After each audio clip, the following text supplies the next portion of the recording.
സംസ്ഥാനത്ത് ലഹരിവേട്ടയിൽ കൂടുതൽ പേർ പിടിയിൽ.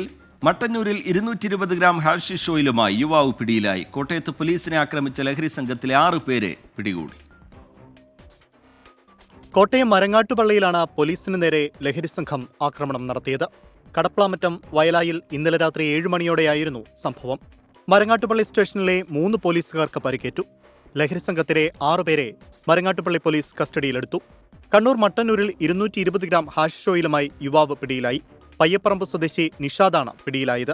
ലഹരി വിൽപ്പനയ്ക്കായി ഇരിട്ടി ഭാഗത്തേക്ക് പോകുന്നതിനിടെയാണ് പിടിയിലായത്. കോഴിക്കോട് വടകരയിൽ കഞ്ചാവുമായി ദമ്പതികൾ പിടിയിലായി. വില്യാപ്പള്ളി സ്വദേശി അബ്ദുൽ കരീം, ഭാര്യ റുഖിയ എന്നിവരാണ് എക്സൈസിന്റെ പിടിയിലായത്. ഇവരിൽ നിന്ന് 25 ഗ്രാം കഞ്ചാവ് കണ്ടെടുത്തു. വീട്ടിൽ നിന്ന് കഞ്ചാവ് അളക്കുന്നതിനുള്ള ത്രാസും എക്സൈസ് കണ്ടെത്തി. ആലുവയിൽ വിദ്യാർത്ഥികൾക്ക് ലഹരി വിൽപ്പന നടത്തിയയാളെ എക്സൈസ് പിടികൂടി. ബംഗാൾ സ്വദേശി രജീഷ് ഷേഖിനെയാണ് പിടികൂടിയത്. 1.5 കിലോ കഞ്ചാവാണ് പ്രതിയിൽ നിന്നും പിടിച്ചെടുത്തത്. അടൂരിൽ വീട്ടിൽ കഞ്ചാവ് ചെടി വളർത്തിയ യുവാവ് എക്സൈസ് സംഘത്തിൽ നിന്ന് ഓടി രക്ഷപ്പെട്ടു. അടൂർ ഏനാദിമംഗലം സ്വദേശി രഞ്ജിത്താണ് വീട്ടിൽ കഞ്ചാവ് വളർത്തിയത്. ഇയാൾക്കെതിരെ എക്സൈസ് കേസെടുത്തു.